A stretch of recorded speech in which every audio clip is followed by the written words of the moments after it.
আসসালামু আলাইকুম। সৌদি আরব প্রবাসী ভাইগণ, আশা করি আপনারা প্রত্যেকে ভালো আছেন।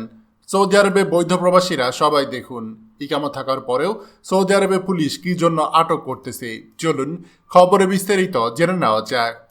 সৌদি এয়ারলাইন্সের একটি ফ্লাইটে ২৫ শতাধিক সৌদি প্রবাসী দেশে ফিরেছে। ৬ থেকে ১০ মাস আগে এরা বৈধ কাগজপত্র নিয়ে রিক্রুটিং এজেন্সির মাধ্যমে সৌদি আরবে গিয়েছিল, কিন্তু এক কাপড়ে তাদেরকে দেশে ফেরত পাঠিয়েছে সৌদি কর্তৃপক্ষ। রোববার ৩০শে এপ্রিল মধ্যরাতে তারা ঢাকা হজরত শাহজালাল আন্তর্জাতিক বিমানবন্দরে পৌঁছান। এদের অধিকাংশই চট্টগ্রামের বাসিন্দা। প্রবাসীদের দাবি, তাদের বৈধ কাগজপত্র থাকা সত্ত্বেও নানা অজুহাতে সৌদি কারাগারে পাঠানো হয় তাদের।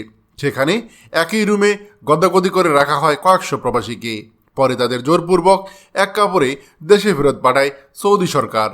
ফেরত আসা প্রবাসীরা জানান, রিক্রুটিং এজেন্সিগুলো বিপুল অঙ্কের টাকা নিয়ে তাদের সৌদিতে পাঠিয়েছে, কিন্তু তারা সঠিক ভিসা দেয়নি। যে কাজের ভিসা নিয়ে তারা বিদেশ গিয়েছে সেই কাজ বা বেতন কিছুই পায়নি। বাধ্য হয়ে অন্যত্র কাজ খুঁজতে গিয়ে সৌদি পুলিশের হাতে আটক হন তারা। পরে কোনো কিছু না বুঝে শুনে তাদেরকে জেলে পাঠানো হয়।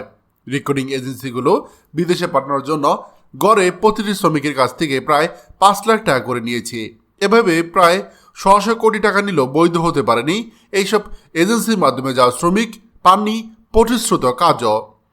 চট্টগ্রামের বাসিন্দা সৌদি প্রবাসী হাবিব পরিবারের মুখে হাসি ফোটানোর আশায় রিক্রুটিং এজেন্সির মাধ্যমে সৌদি আরব গিয়েছিলেন। ৬ বছর পর দেশে ফেরার কথা থাকলেও ফিরেছেন শূন্য হাতে।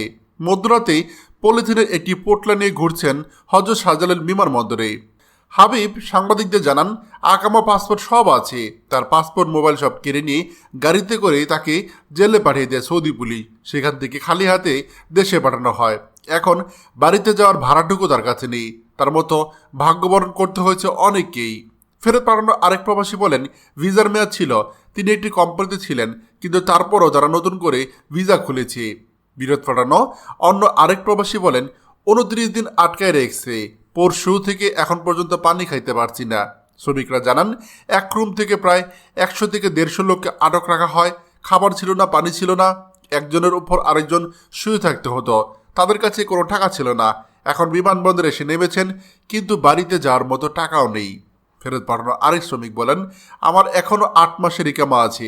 আমাকে এসে সৌদি পুলিশ ধরল, আকামা দেখানোর পর সেটি ভেঙে ফেলল। তারপর আমার হাতে একটি পানির বোতল দিয়ে আমাকে কোর্টে চালান করে দিল। বাংলাদেশ অ্যাম্বাসির সাথে যোগাযোগ করা হলে তারা শুধু বলে, জানাচ্ছি জানাচ্ছি। ফেরত পাঠানো এই শ্রমিকদের কেউ ১০ মাস, কেউ ১ বছর, কেউ বা ২ বছর, কেউ বা ৬-৭ মাস সৌদিতে থাকলেও তাদের অভিজ্ঞতা সুখকর নয়। এদিকে হজরত শাহজালাল আন্তর্জাতিক বিমানবন্দরের দায়িত্বরত কর্মকর্তারা জানান, প্রতিদিনই সৌদি থেকে ফ্লাইটে অবৈধ পড়া অসংখ্য বাংলাদেশিদেরকে দেশে ফেরত পাঠানো হচ্ছে। তাদের সহায়তা দিতে বিমানবন্দর থাকে না কোনো সরকারি সংস্থা। এমনকি বৈধভাবে যাওয়া এই শ্রমিকদের কত সংখ্যক অবৈধ হয়ে দেশে ফিরছে তারও হিসাব রাখা হচ্ছে না ঢাকার বিমানবন্দরে।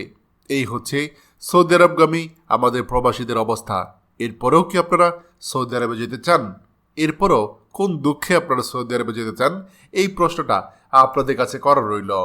খবরটি আমাদের সৌদি আরবের সকল প্রবাসীদের সাথে এক্ষুনি শেয়ার করে সবাইকে এই গুরুত্বপূর্ণ খবরটি জানার সুযোগ করে দিন। আর আপনি যদি আমাদের এই চ্যানেলে নতুন হয়ে থাকেন, অবশ্যই আমাদের চ্যানেলটিকে সাবস্ক্রাইব করুন প্রবাসীদের সকল গুরুত্বপূর্ণ খবরাখবর সবার আগে পাওয়ার জন্য।